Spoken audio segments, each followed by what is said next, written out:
Hello everyone, welcome to this lecture on applications of linked list. So in this lecture, we are going to discuss how to apply linked list concept to solve the sparse matrix problem, polynomial arithmetic problem, and Joseph's problem.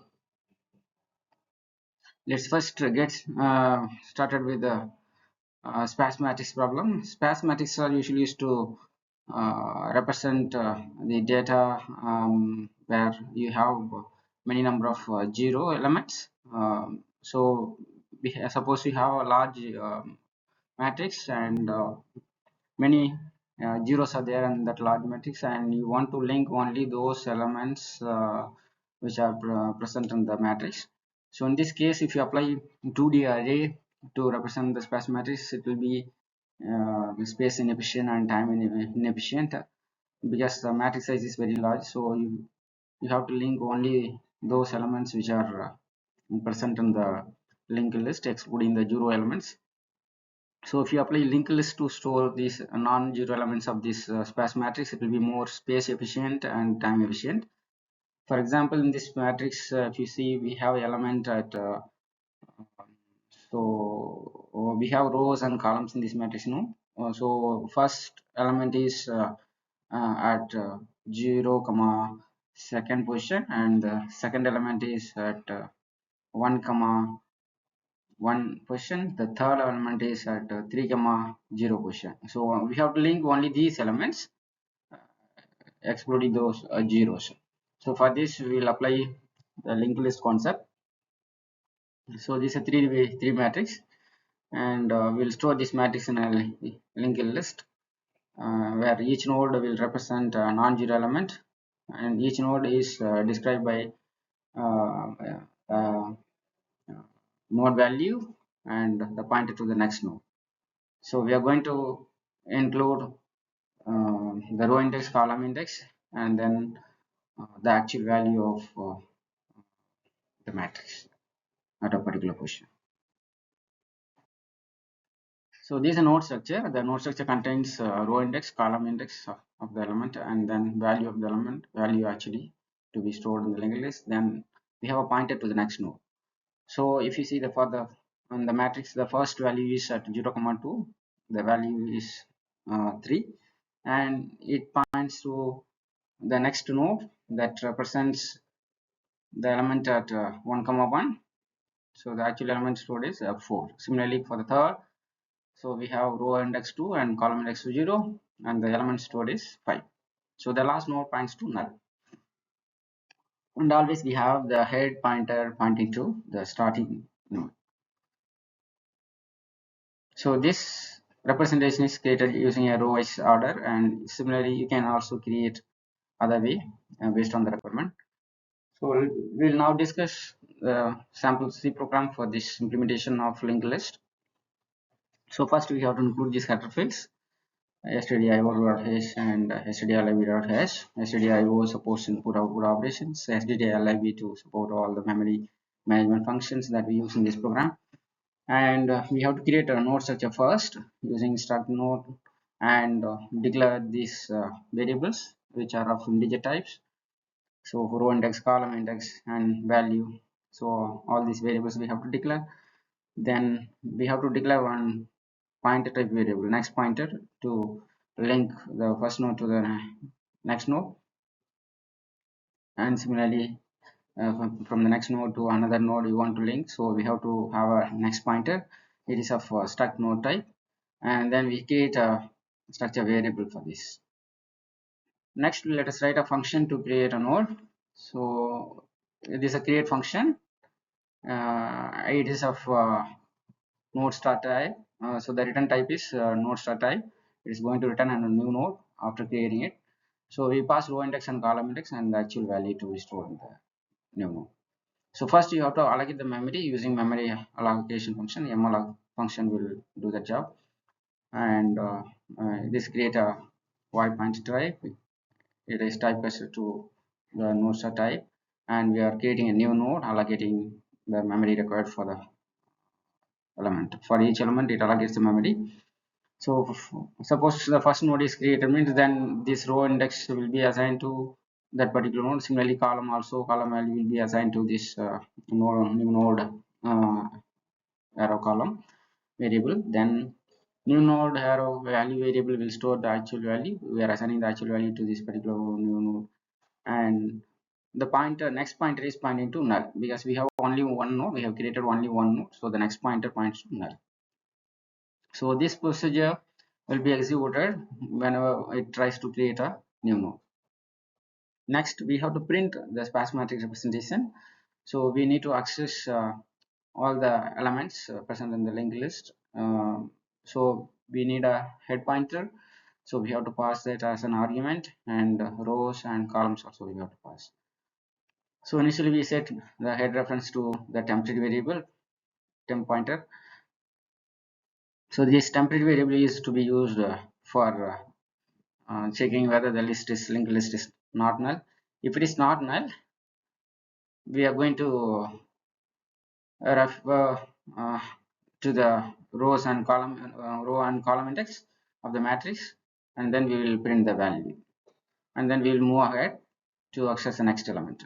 So we have to use the nested for loop for this. If the outer condition high is less than row, then it goes to inner loop. So if 0 is less than columns, then it has to check whether the list is not null. If it is not null, then it checks the index supposed to print the first element. So it uses 0, 2. So row index is 0 and the column index is 1. Sorry, column index is 2. So the condition is true means then it will go and print that value using this temp arrow value. This will print the actual value of this location, and then it will move to the next element. So this step will be executed number of times until it prints all the elements of the linked list. If the condition is not true, then if any of these condition fails, then it will print 0. So the main function contains a calling function to the create node. Each time you call the create node function, you have to pass appropriate row index, column index, and the actual value. So we have created 3 nodes.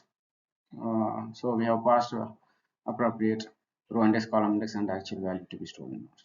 So there are 3 rows and columns in this matrix. So if you want to print the sparse matrix, you have to pass the head reference, number of rows and number of columns. Finally, you have to deallocate the memory allocated to the variable. For that, you can use free operator. So that is left to you as an exercise because already you have used many times. So you can use this free operator to deallocate the memory after the successful operation. Now we'll move on to the next application, polynomial arithmetic. Polynomials can be represented using linked list, in which each node denotes the polynomial equation terms. For example, each polynomial term contains coefficient and exponent. So we can create a node for this representation of coefficient and exponent term, and we can use a pointer to point to the next node. So once the first term is completed, representation of the first term, then you can go and represent the second term in the form of a node structure where we can have a coefficient of the next term and the exponent part. Similarly, you can expand the list. Once you created a polynomial equation representing the linked list format, then you can combine them. For example, you can also perform addition operation, subtraction, multiplication. If you have two linked list, we can combine them, we can add them, comparing the terms. If the terms are matching and the exponents are matching, then you can combine them. So you have to check whether the exponents are matching for each term. So if they are matching, then you can compare and then combine them, add them or multiply. You can perform various operations on it. So for example, we consider this example 3x squared plus 2x plus 1. So we are creating a linked list representation for this. For the first node, we have the head reference. So the first node represents the coefficient 3 and the exponent part is 2. Then we are getting the next node. We have to link this using the next pointer, updating the address of the next node. So we are representing the next node with this coefficient 2 and exponent 1. For the last node, we don't have the exponent, so only the coefficient is there, so it is 1.0. And the last node's next pointer is pointing to null.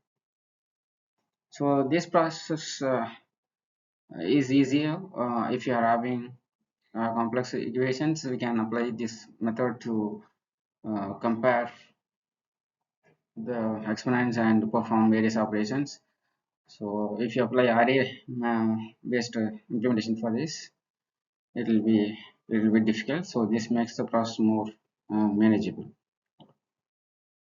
Since linked list stores elements in a non-contiguous manner, so this would be very easier if you are having many null values or empty terms, then it will be easier for us to deal with this problem. The next problem is Joseph's problem. It is a theoretical problem. In this problem, we'll represent a series of items or a series of nodes representing some people standing in a circle, and the task is to eliminate every kth person until only one person remains in the circle. So this problem can be solved more efficiently using a circular linked list. So let us assume that there are 7 people standing in a circle, and we have to number them from starting from 1 to 7, and every third person has to be eliminated. So now to solve this, we can create a node, initially represent a person, and using person's number we can represent each person and then have a next pointer to the next node. For example, in this circular representation, linked list representation, you can see we have a head reference to the first node. The first node 1 then represents the first person, the second represents the second person, and so on. So we have 7 persons standing in a circle. We are represented them using these numbers, series of numbers, and the last is pointing to head. The next point of the 7th node is pointing to the head. This creates a circular representation. And at every kth node, we have to eliminate the value, and then we have to proceed the process again until only one element remains in the circle. So once you eliminated the first kth element, then we have to adjust the pointers to point to the next element, and we have to continue the process from there. And if it again ends up with the kth element, then you have to remove it from the circle. So this process has to be continued until only one element remains in the circle. So this kind of problem can also be solved using circular linked list. So this allows easy travel